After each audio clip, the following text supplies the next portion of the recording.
السلام عليكم ورحمة الله.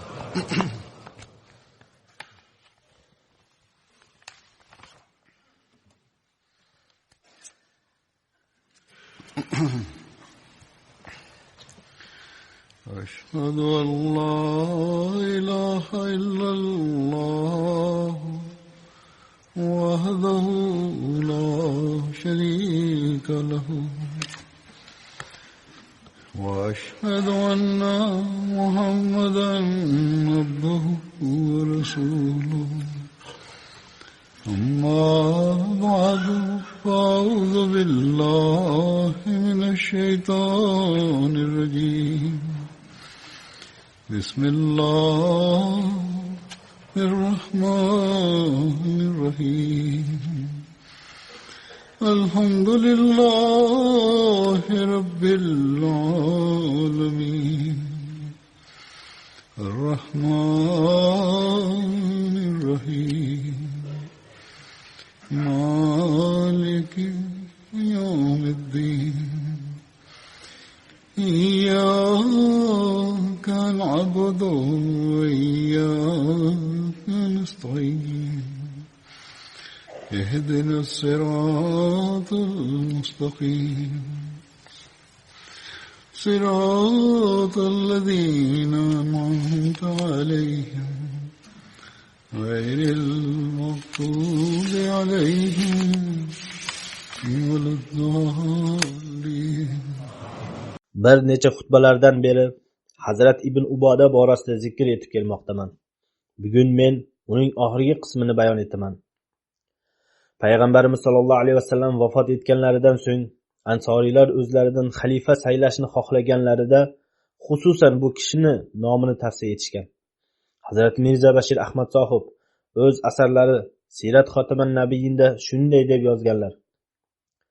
Ansoriylar o'z kishini xalifa etib saylash uchun qattiq harakat qilishgan. Bu kishi o'z qavmining sardori ham edi.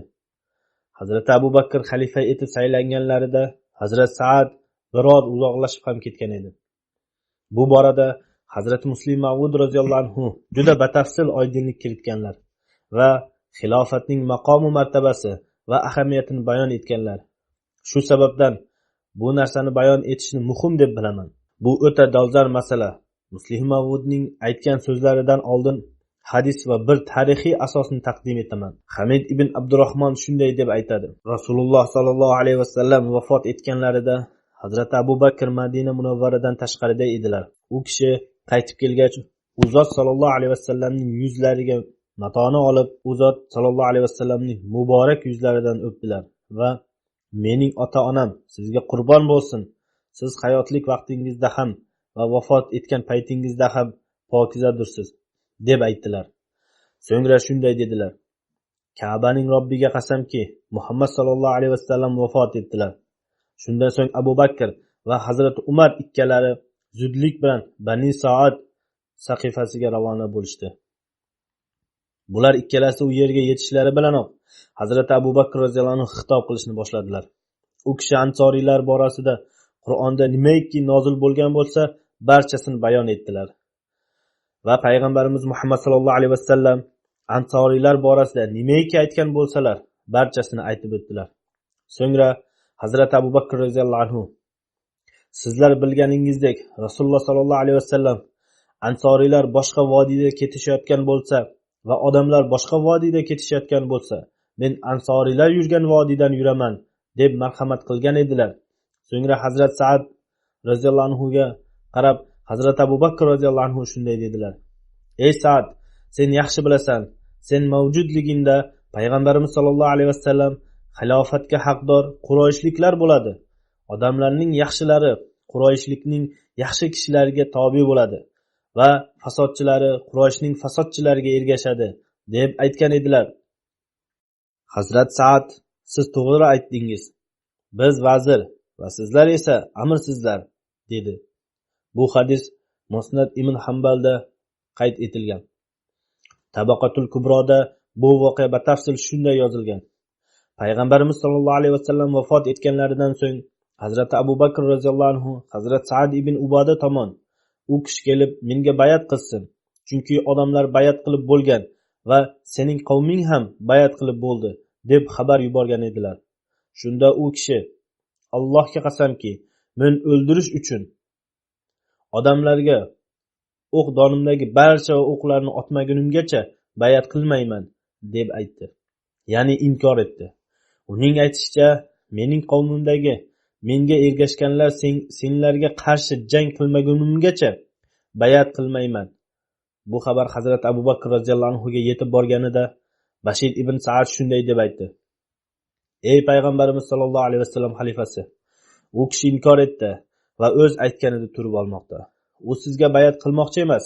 Garchi u qatl etilsa ham, u esa avlodlari va qabila kishilari qatl etilmagungacha hargiz qatl etila olmaydi. Bu kishi Hazrati Hazraj qabilasi qatl qilinmagunicha qatl etilishi mumkin emas.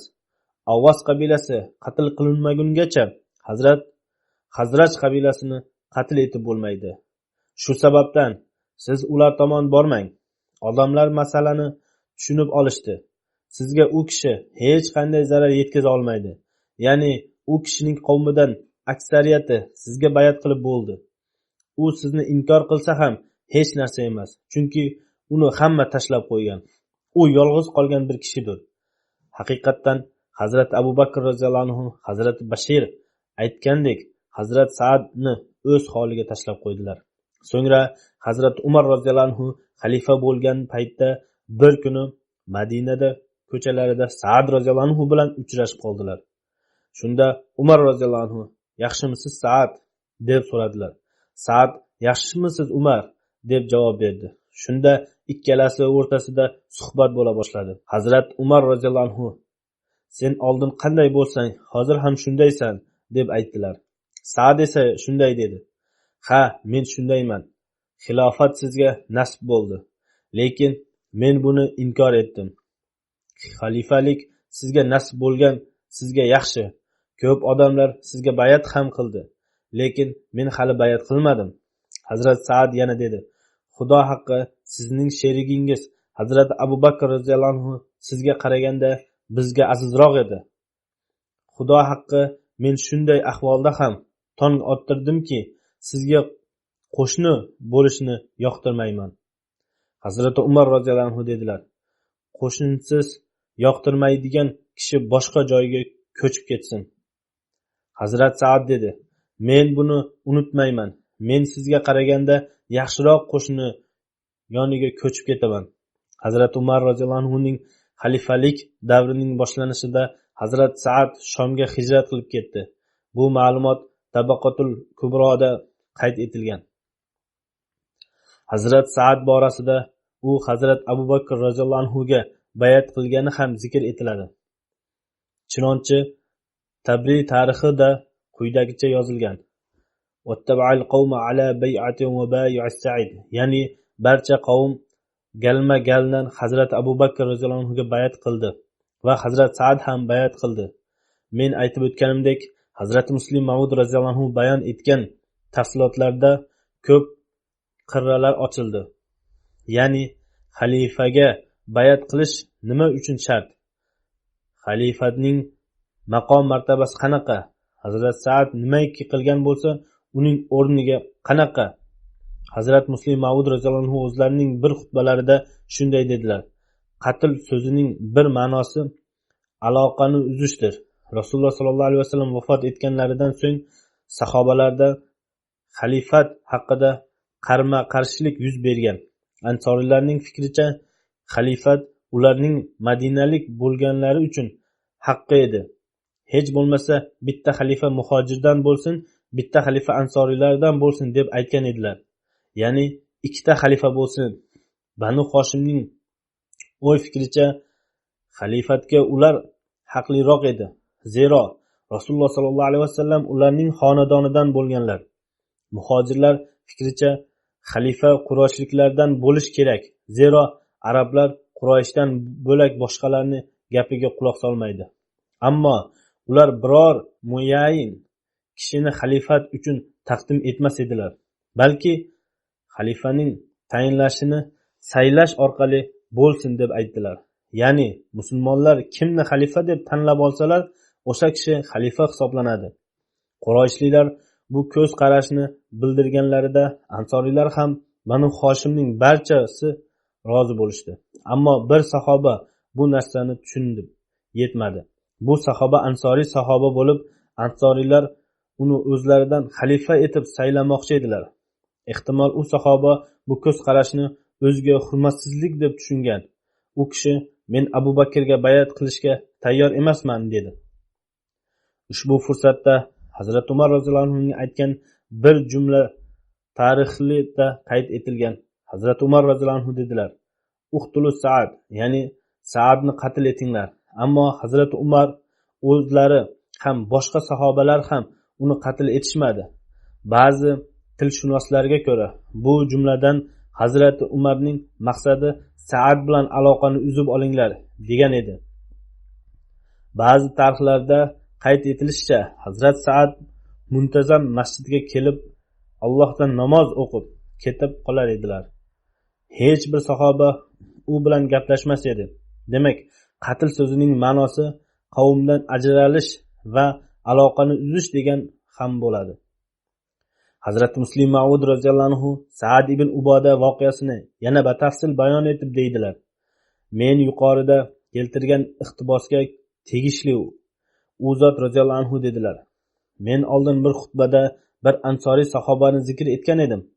Rasululloh sallallohu alayhi vasallam vafotlaridan so'ng ba'zi ansoriylarning ko'z qarashlari shunday ediki, ansoriylardan xalifa tayinlansin, ammo muhojirlar tomonidan, ayniqsa Hazrat Abu Bakr tomonidan sahobalarga shunday saylov hech qachon musulmon ummati uchun foydali bo'lmasligini aytdilar.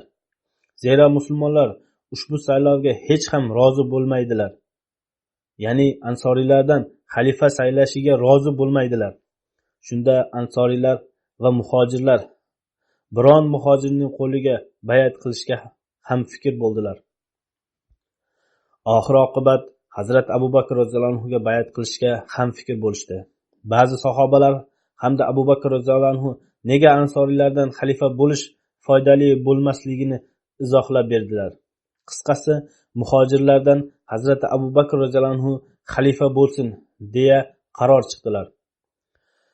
Hazrat Muslim Ma'ud roziyallohu anhu davom etib dedilar: Men haligi xutbada aytib bergan edimki, o'sha payt Sa'd bay'at qilishga ikkilangan.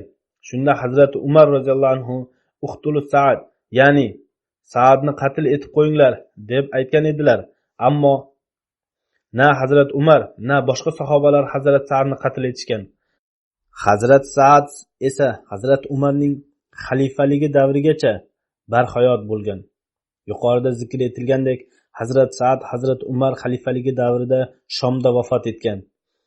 U hijrat qilib Shomga ketib qolgan va u yerning o'zida vafot etgan. Bundan salaf ulamolari shunday natija chiqarganlarki, bu yerda jismonan qatl etish emas, balki aloqani uzish degan ma'no bor.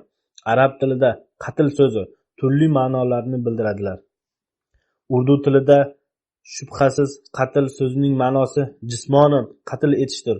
Ammo arab tilida bu so'z qo'llanganda bir necha ma'nolardan ishlatiladi. Ulardan bir ma'no aloqani uzish deb anglashiladi.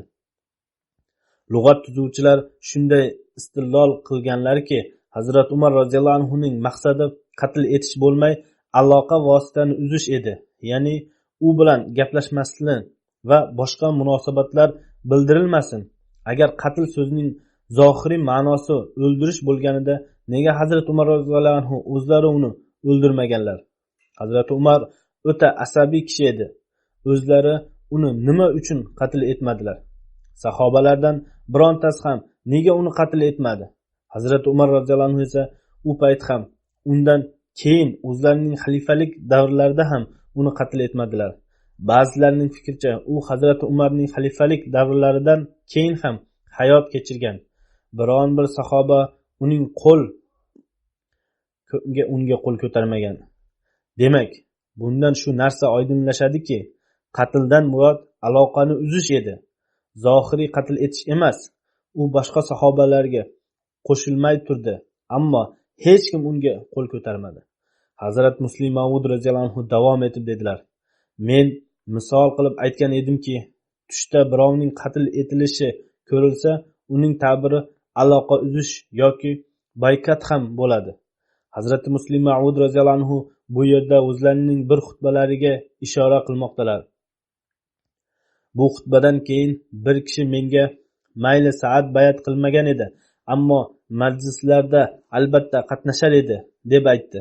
Ya'ni bayat qilmagan bo'lsa ham Hazrat Abu Bakr Siddiq roziyallohu anhu uni maslahat uchun chaqirar edilar. Hazrat Muslim Mavud roziyallohu anhu dedilar: bu kishi bildirgan fikr mulohazaning ikki ma'nosi bo'lishi mumkin. Birinchidan, u kishi yo Hazrat Saadni qatl qilishish haqidagi voqea to'g'risida men aytib bergan tushunchamni yo'qqa chiqarmoqda, ya'ni bunday voqea bo'lmagandek. Ikkinchidan, yo u kishi shu narsani isbotlamoqchi: xalifatga bayat qilinmasa ham katta jinoiy ish emas, zero Hazrat Saad bayat qilmaganda ham majlislarda ishtirok etar edi. Hazrat Muslim Mavud dedilar: bir shoir shunday deydi, ya'ni insonning kamchiliklari va undagi salohiyatlari u gapirgungacha yashirinib turadi. Inson gapirib o'zining ko'pgina ayb nuqsonlarini oshkor qilib qo'yadi. U sukut saqlab turganida ko'pgina kamchiliklari yashirinib turadi. Hazrat Muslim Mavud roziyallohu anhuning xutbalariga nisbatan o'zining fikr mulohazalarini bildirgan hamda Hazrat Saad majlislarda qatnashar edi deya maqtangan kishi to'g'risida u zot roziyallohu anhu shunday dedilar: bu kishining fikr mulohazasi bildirishi shu ikki xil bo'lishi mumkin. Yo u kishi xalifatga bayat qilish ahamiyatini tushirmoqchi bo'lmoqda, yo u kishi o'zining bilimdonligini izhor etmoqchidir. Ammo bu ikkala gap noto'g'ri. O'z bilimdonligini ko'rsatishning hech foydasi yo'q. Zero bu gap umuman noto'g'ridir. Har bir aqlli inson buni eshitib faqat kulishi mumkin.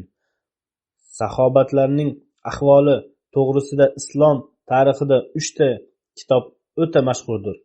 Sahobalarning ta'riflariga oid boshqa barcha kitoblar ana shu 3 ta kitobga asoslangan.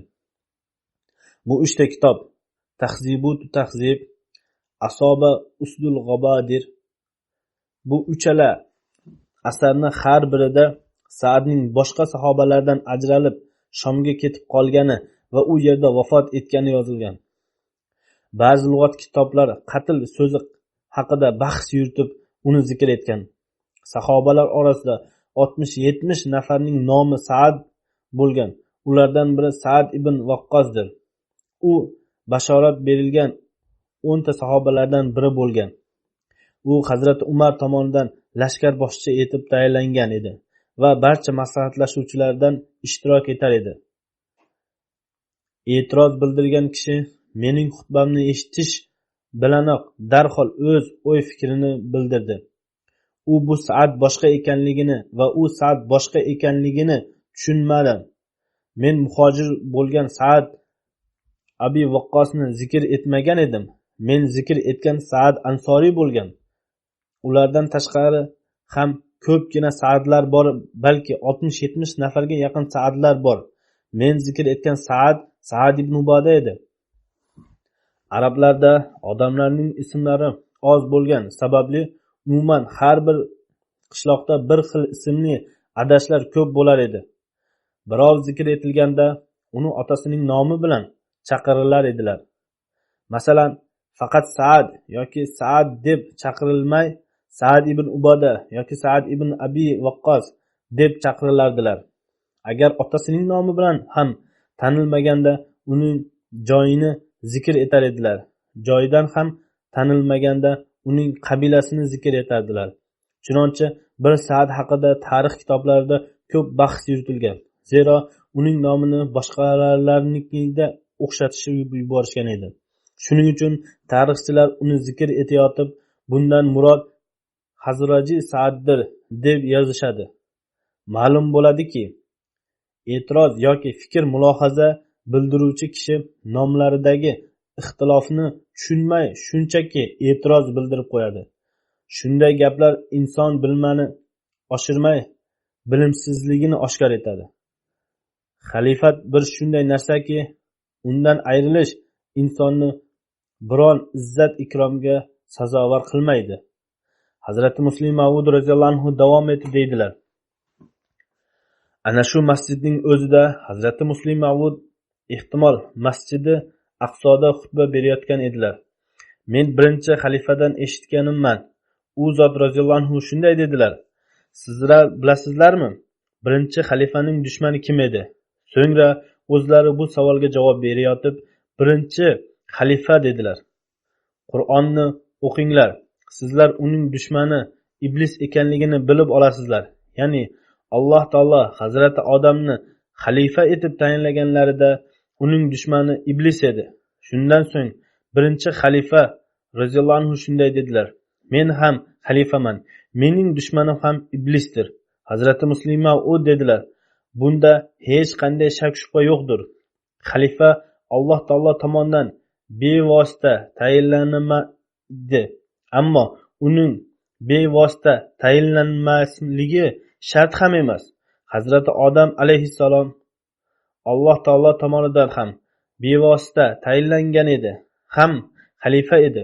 Hazrati Davud Alloh taolo tomonidan ham bevosita tayinlangan edi, ham xalifa edi. Shuningdek, Hazrati Masih Mavud alayhissalom Alloh taolo tomonidan ham bevosita tayinlangan edilar, ham xalifa edilar. Yana barcha payg'ambarlar Alloh taolo tomonidan ham bevosita tayinlangan bo'ladilar, ham Alloh taoloning xalifasi bo'ladilar. Har bir inson bir turdagi xalifa bo'lgandek, payg'ambarlar ham xalifa bo'ladilar. Ammo bir turdagi xalifalar Alloh taolo tomonidan tayinlanmagan bo'ladilar. Biroq bo'ysunish jihatidan ular va payg'ambarlar orasida hech qanday farq bo'lmaydi.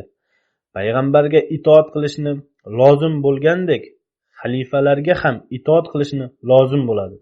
Ammo bu ikkala itoatlar orasida bir farq bo'ladi.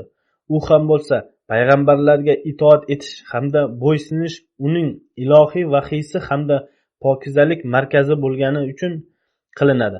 Ammo xalifaga itoat uning ilohiy vahiysi va barcha pokizalik markazi bo'lgani uchun qilinmaydi, balki uning itoati uning ilohiy vahiysini joriy ettirish hamda barcha tizimni markaziy bo'lgani sabab qilinadi. Ya'ni xalifa payg'ambarga nozil bo'lgan vahiyni joriy ettiradi hamda payg'ambar o'rnatgan tizimni yuritish markazi bo'ladi. Shuning uchun ulamolar hamda bilganlarini aytishadiki, payg'ambarimiz sollallohu alayhi vasallamga mutlaq ato etiladi. Xalifalar esa kamroq aybsizlikka ega bo'lishadi. Ana shu masjidda, shu minbarda juma kuni birinchi xalifamiz roziyallohu anhudan men buni eshitganman. U zot roziyallohu anhu dedilar: sizlar mening biron bir shaxsiy xatti harakatimdan ayb kamchilik topib itoat doirasidan chiqolmaysizlar. Ya'ni sizlar mening biron ishimda ayb nuqson topib itoat qilishdan bo'yin tovlay ololmaysizlar. Alloh taolo sizlarning zimmangizga yuklagan itoatdan tashqariga chiqolmaysizlar. Zero qaysi ish uchun men turgan bo'lsam, u ish tizimining ittifoqdoshidir. Shuning uchun menga itoat etish lozim hamda shartdir. Payg'ambarlarning barcha ishlari Alloh taoloning muhofazasida bo'ladi. Ammo insoniy kamchiliklar bundan mustasnodir.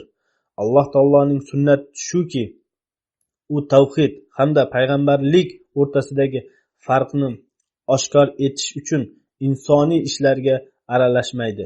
Ya'ni bu ummatni tarbiyalash uchun ham zarur bo'ladi. Masalan, namozda unutishlik sababli sajdai sahv qilinadi. Ammo ummatga sahv to'g'risidagi ahkomlar haqida amaldagi tarbiyani berish uchun bunday xato payg'ambarlarda sodir bo'lish mumkin. Rasululloh sollallohu alayhi vasallamdan bunday xato bo'lganida u zot sollallohu alayhi vasallam sajdai sahv qildilar. Ya'ni payg'ambarlarning barcha amallari Alloh taoloning muhofazasida bo'ladi.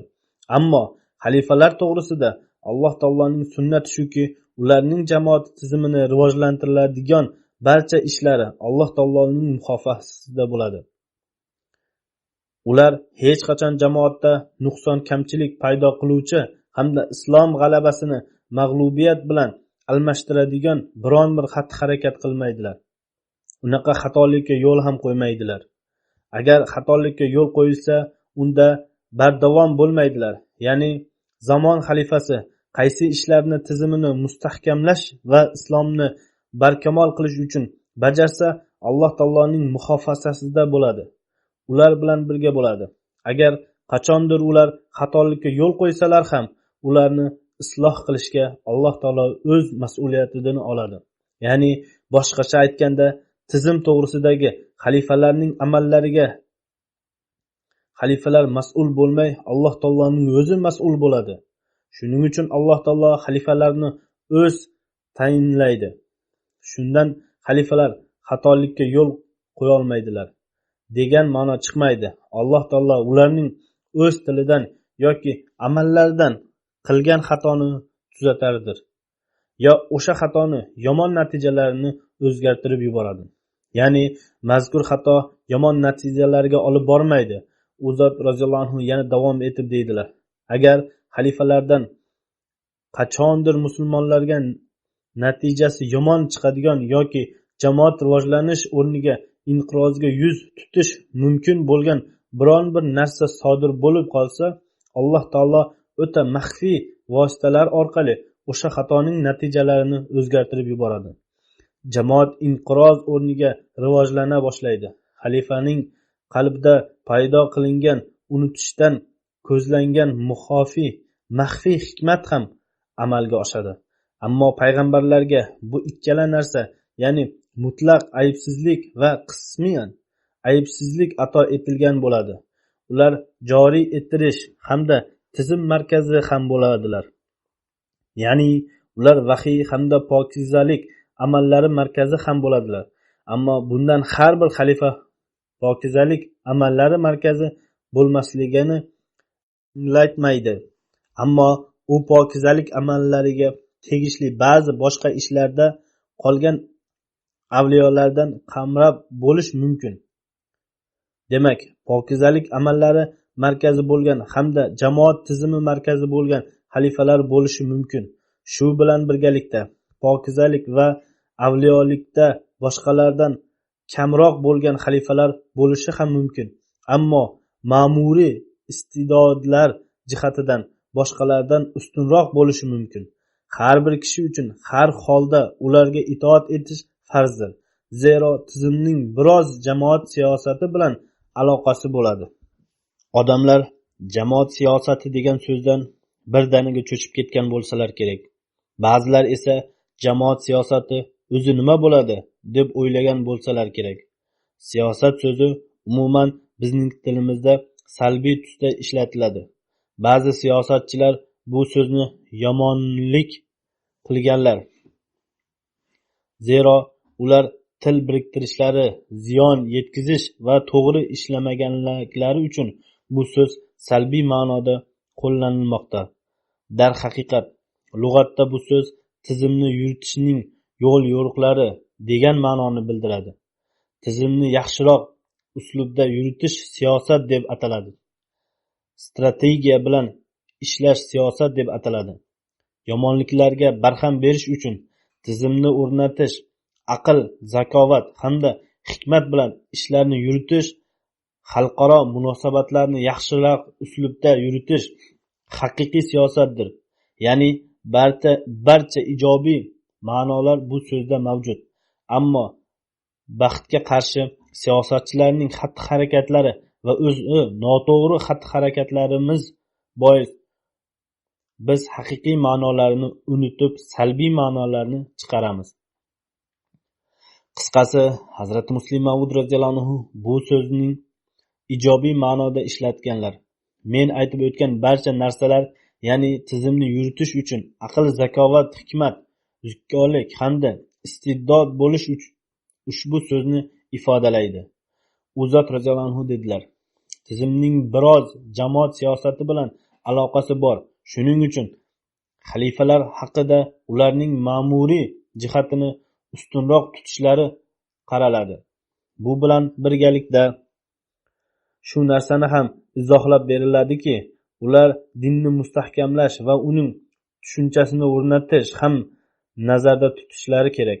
Ya'ni jamoat tizimini yuritish ham xalifa uchun shart. Bundan tashqari dinni mustahkamlash va uni o'rnatish ko'z oldida tutishlari shart. Shuning uchun Alloh taolo Qur'oni Karimda xalifalik zikri etgan joyda shunday deydi: ya'ni Alloh taolo ularning dinini mustahkamlaydi va unga dunyo ustidan g'olib ato etadi. Demak, xalifalar taqdim etgan din Alloh taolo muhofazasida bo'ladi. Ammo bu muhofaza ikkinchi muhofaza bo'ladi. Ular juz'iy xatolikka yo'l qo'yishlari mumkin. Xalifalarning o'zaro ko'z qarashlari ham turlicha bo'lishi mumkin. Ammo bular o'ta arzimagan narsalar bo'ladi. Masalan, ba'zi masalalar haqida Hazrat Abu Bakr Siddiq roziyallohu anhu va Hazrat Umar roziyallohu anhu o'rtalarida qarama-qarshilik yoki ixtilof bo'lib turgan. Ammo bugun ham Rasululloh sollallohu alayhi vasallam ummatlari ba'zi masalalarda ham fikr bo'la olmaydi. Ammo bu ixtilof faqat juz'iy bo'ladi. Asosiy masalalarda ularda hech qachon qarama-qarshilik bo'lmaydi. Balki buning aksi shunday masalalarda ular ham fikr bo'ladilar. Ular, ya'ni xalifalar, dunyoga hidoyat berguvchi, rahnamolik qilguvchi hamda unga yorug'lik yetkazuvchi bo'ladilar.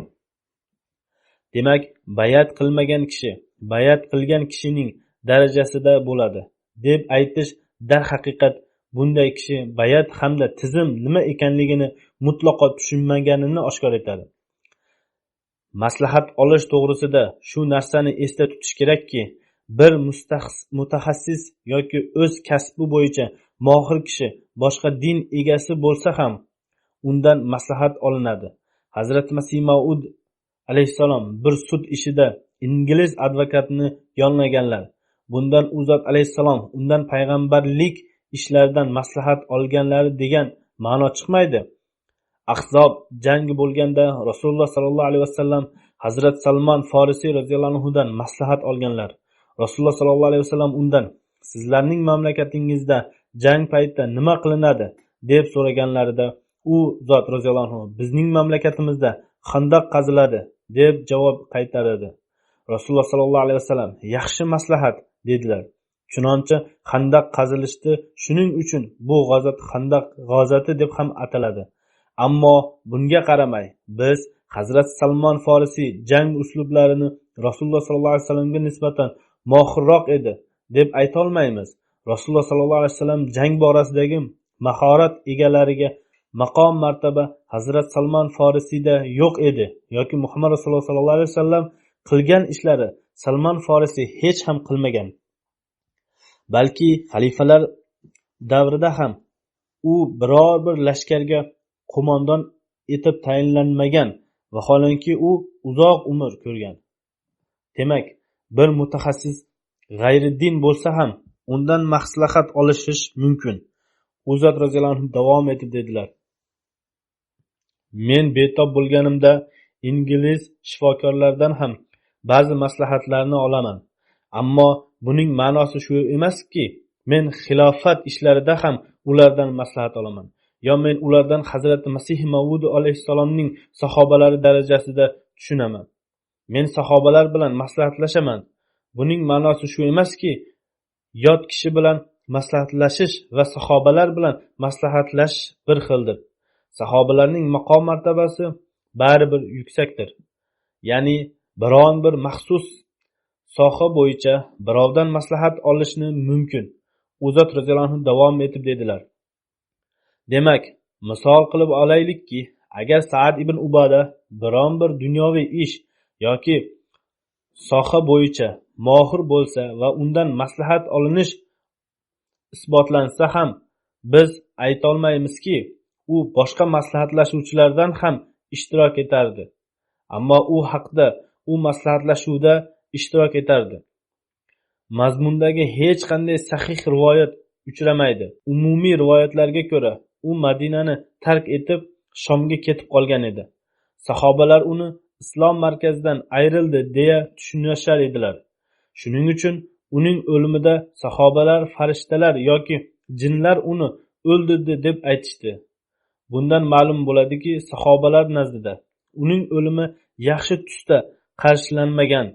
Zero har bir kishini aslida farishta o'ldiradi, ammo uning o'limida uni farishtalar yoki jinlar o'ldirdi deb aytishgan.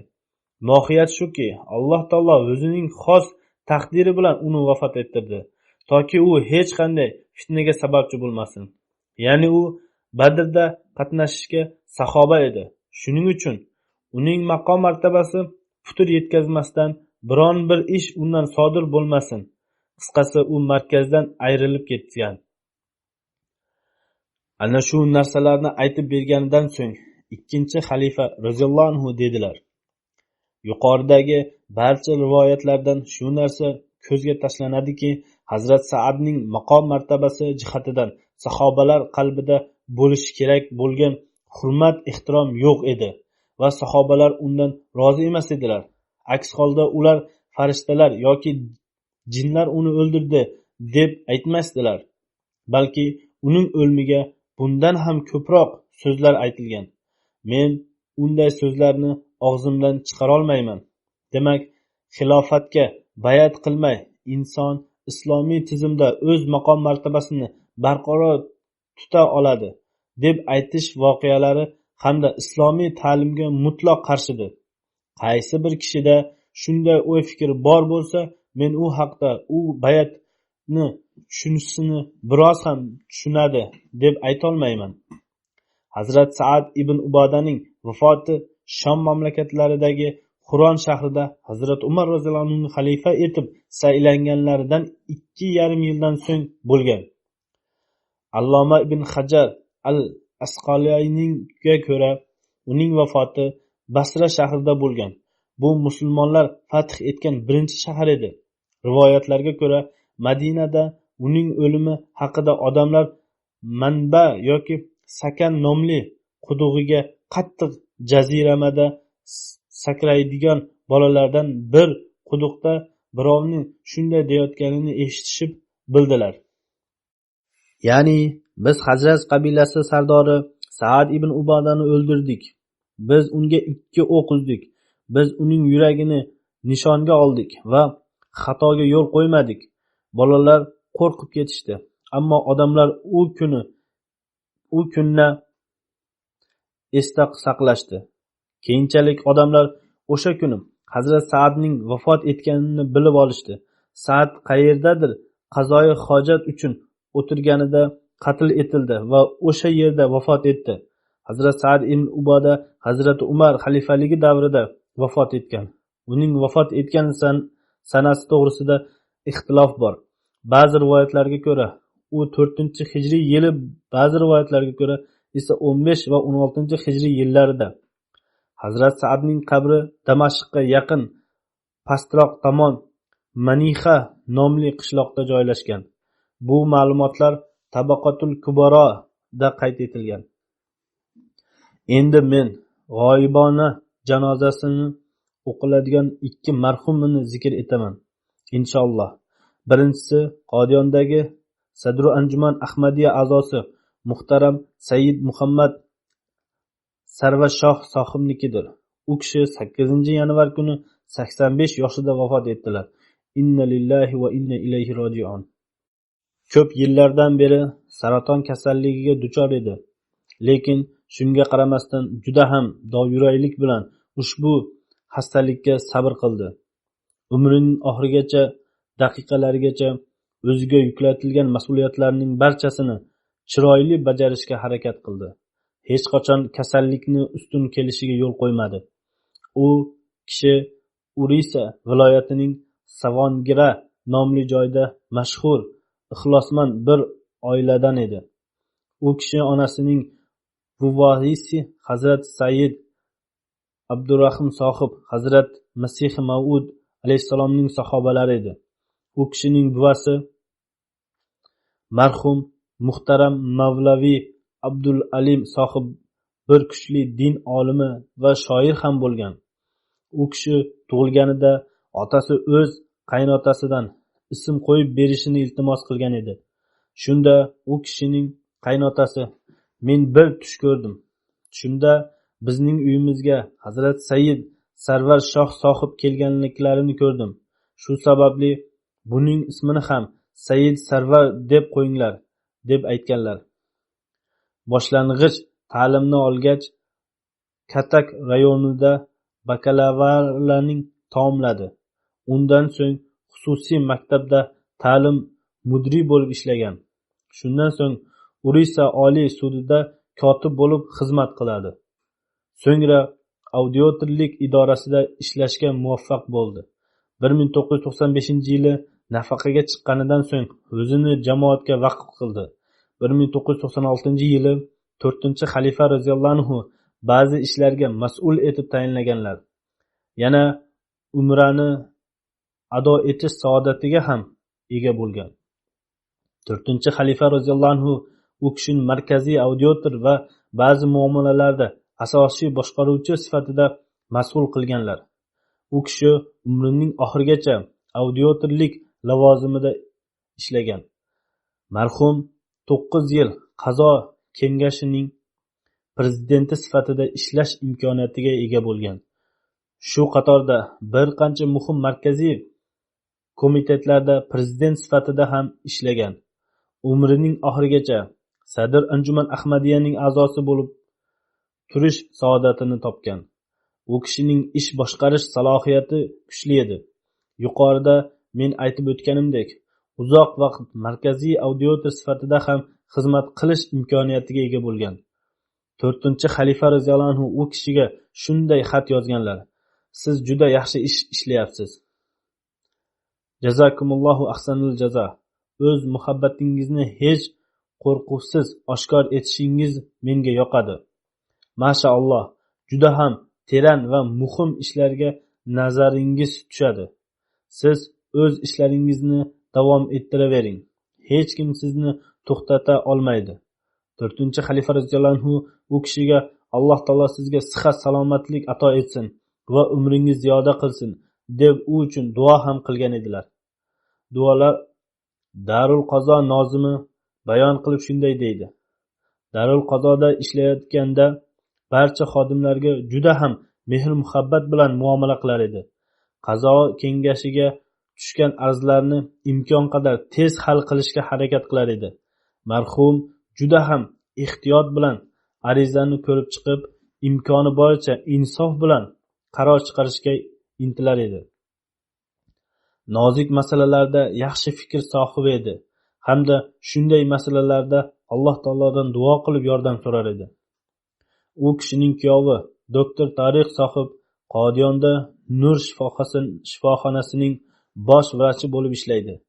U shunday deydi: uzluksiz har doim tahajjud namozini ado etar edi. Masjidi muborakka doim o'z vaqtida namozga kelar edi. Oyoq qo'li titray boshlagani bois yaxshi yura olmas edi. Boshqalarga suyanib masjidga kelar edi. Juma namozida hamisha birinchi qatorda joy olar edi. Shom namozidan xufton namozigacha masjidda duo va tasbih bilan band bo'lib turar edi. Qodiyondagi Nozira A'lo ham shunday yozadi: marhum yaxshi xislatlar juda ham ko'p edi. U kirishimli, mehmondo'st va charchoqsiz beminnat mehnat qiluvchi inson edi. Muhtojlarga hamdard va o'z boshliqlariga nihoyatda itoatgo'y va quloq solguvchi edi. Xalifat bilan chuqur aloqada bo'lar edi va boshqalarni ham bunga undar edi.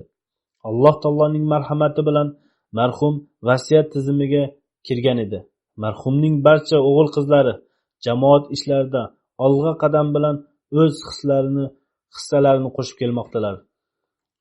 U kishining kichik o'g'li Sayyid Muhammad Ahmad Qodiyonda Nur shifoxonasida farmatsevt bo'lib xizmat qilmoqda. U kishining ikkala kuyovi Sayyid Tanvir hamda doktor Tariq Ahmad sohib o'z hayotlarini bag'ishlaganlar va Qodiyonda xizmat qilish imkoniyatiga ega bo'lmoqdalar.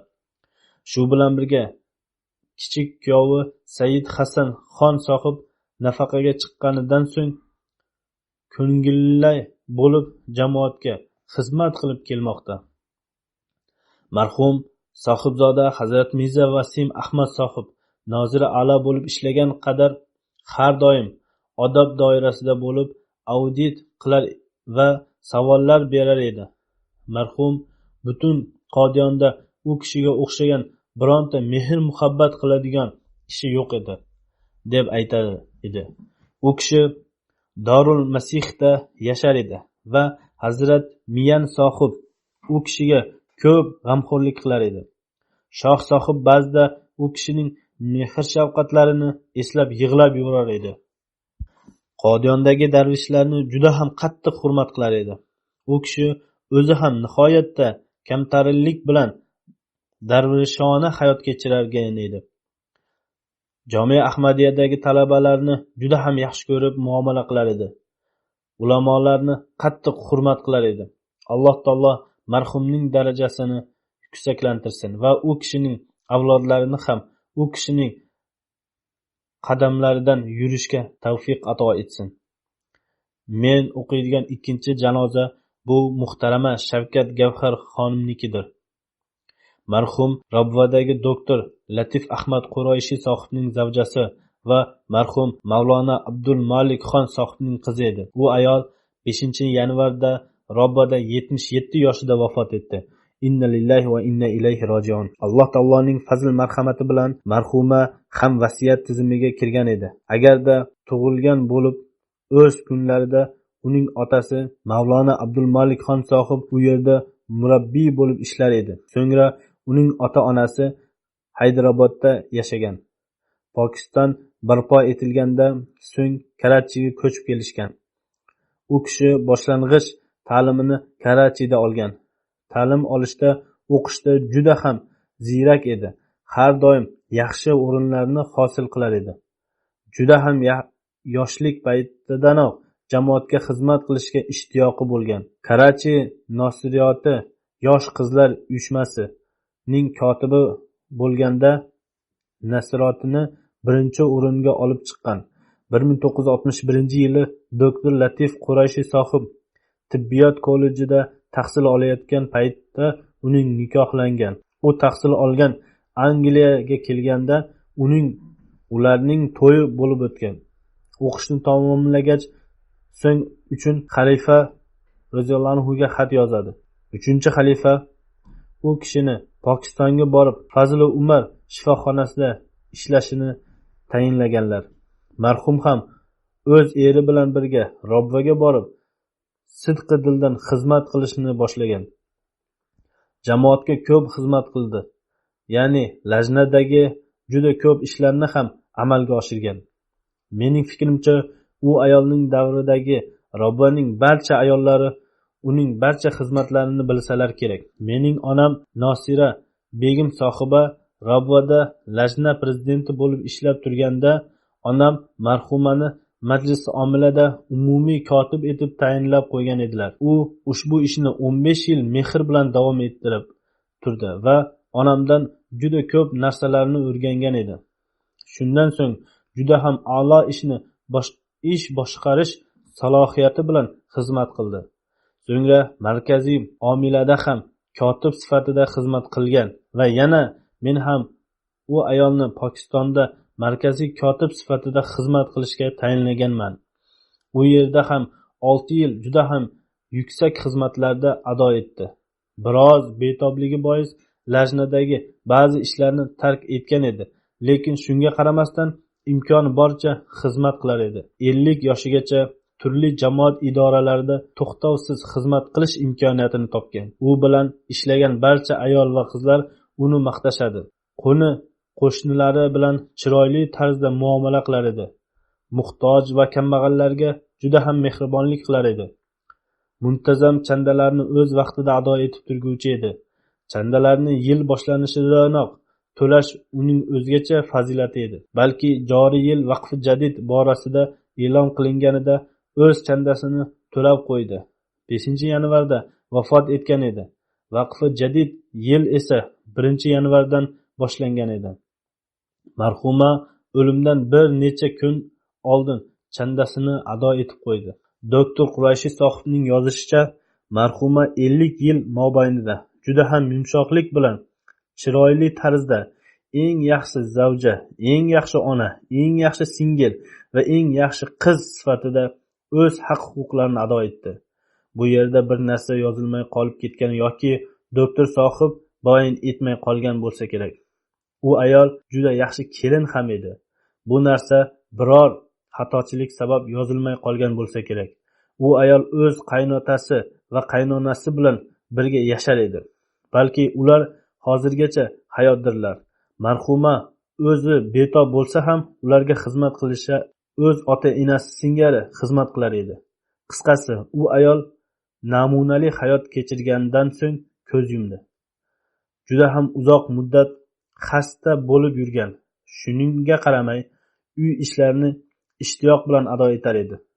Betob bo'lib yotgan paytlarida biror marta kasallik borasida shikoyat qilmagan, balki sabr-toqat bilan bardosh qilgan. Xilofat bilan teran aloqasi bor edi. Marhuma o'zi ortidan turmush o'rtog'i doktor Latif sohib 3 o'g'il va 2 qizni qoldirdi. 2 o'g'li va 1 qizi doktor, 1 o'g'li muhandis. Barchasi oliy ma'lumotlidir. Juda qiyinchilik bilan ularni o'qitishga. Bir qizi shunday deb aytadi. Bir kuni men o'z onamga aytdimki, siz nima sababdan tilla taqinchoq taqmaysiz yoki chiroyli liboslar kiymaysiz?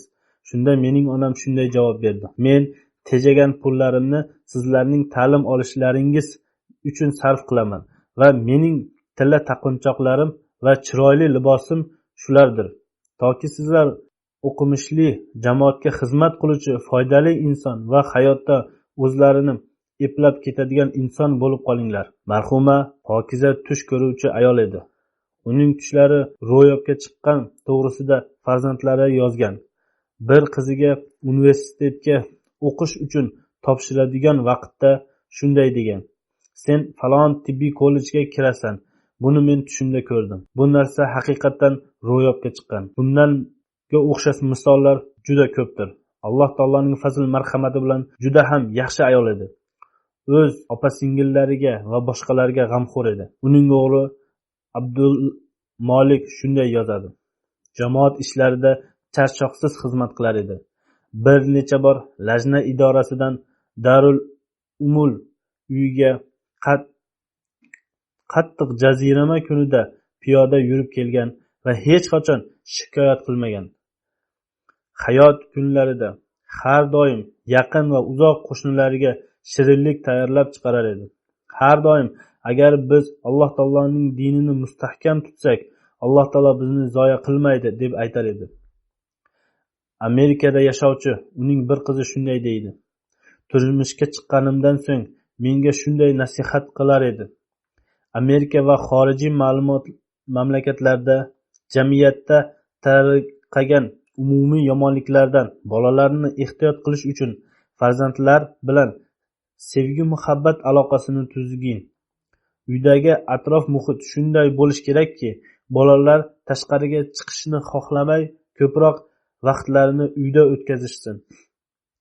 So'ngra yana ushbu qizi shunday deb aytdi: tibbiy kollejda o'qib yurgan paytimda mening ahmadiy bo'lganim uchun qizlar men bilan aloqani uzib qo'yishgan edi. Shunda men onamga yig'lab aytib bergan edim. Shunda onam menga nasihat qilib dedi: bu narsada yig'lashga arziydigan biror narsa yo'q. Nima bo'pti? Bu narsa payg'ambarlarning sunnatidir. Bu sunnatda yurish uchun imkoniyat senga ham ato etilmoqda. Sen ahmadiyat sababli biror aziyat chekayotgan bo'lsang, unda yozib ol. Alloh taolo hech qachon seni zoyi qilmaydi va sen imtihonlarda ham yaxshi natijalarga erishasan. Chunonchi so'ngra men nafaqat imtihonlardan yaxshi natijalarga erishdim, balki menga yomonlik qilgan o'sha qizlar imtihondan muvaffaqiyatsiz bo'lib qolishdi. Alloh taolo marhumning darajalarini yuksaklantirsin va farzandlarini ham uning qadam izlaridan yurishni nasib etsin.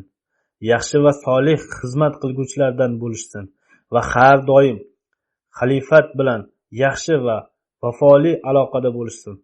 Yuqorida men aytib o'tganimdek, namozdan so'ng ularning g'oyibona janozalarini ado etaman.